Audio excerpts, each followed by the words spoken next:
right, so banded sprints, so band resistance sprints. You guys notice we don't really have like a large lane here, okay? So these sprints are gonna be somewhere in between like 5 to 10 seconds. So if you're the partner behind, I'll just call myself partner B, this is partner A. Okay, if I'm partner B, I'm the one dictating, right, that kind of speed, all right, that time.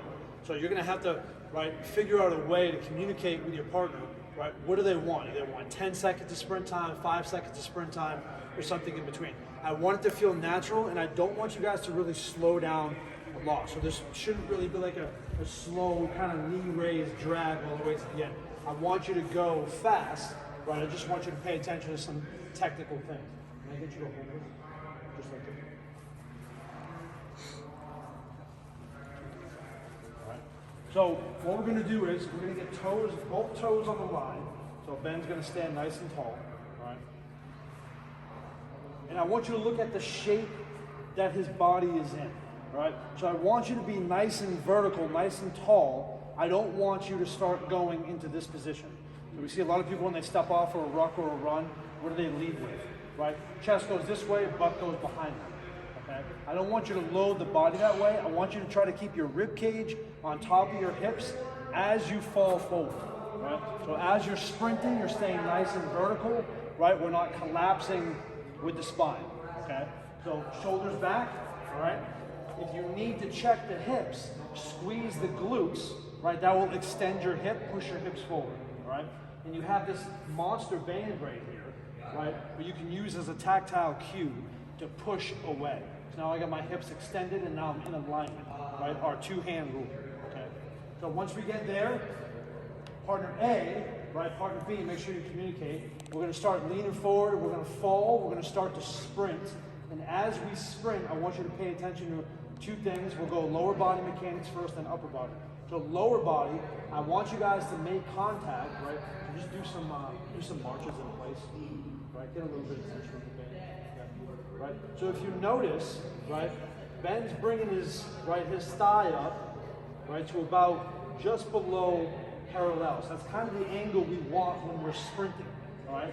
Now if we're not sprinting, we're doing like a distance run, that angle is gonna be it's gonna be lower. So his femur's not gonna come up because the cycle rate, right, not as aggressive, not as fast, okay? So when we're sprinting, that target for that femur position needs to be just below parallel. So make sure we're paying attention to that. Notice as well, his foot contact, right?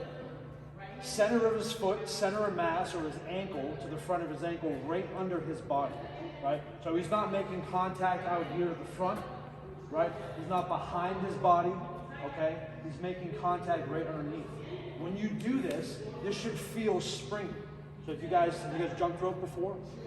Right, same thing as a jump rope. As soon as we hit the ground, what do we do on a jump rope? We react, right, and we come off the ground. So I want you to find that spring-like effect as we go down, okay? So that's lower body mechanics, okay? Force against the ground, push against the ground, absorb the impact to the larger muscles of the body. Up top, right, we're gonna get our elbows at about 90 degrees, all right? And I want you to think of this, you're using your forearms as kind of like a bone saw. So I'm going this way, right? I'm not doing 1,000 bicep curls, right? I'm not sending my elbow all the way back. So that bone saw effect is gonna do what to your rib cage? It's gonna rotate it, right? So I want you guys to get that rotation from the upper body. The upper body will dictate the lower body.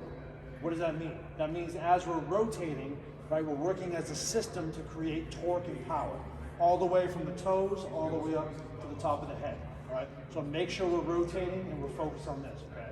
If you guys want to demo sprint, we'll just go like maybe 5 seconds. We'll go, all right? Whenever you're ready.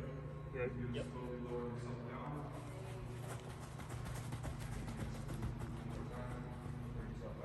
So we'll go 5 seconds between the minimum. Right, so if you're partner B, 1 1,000, 2 1,000, 1 Mississippi, 2 Mississippi, whatever you want to do.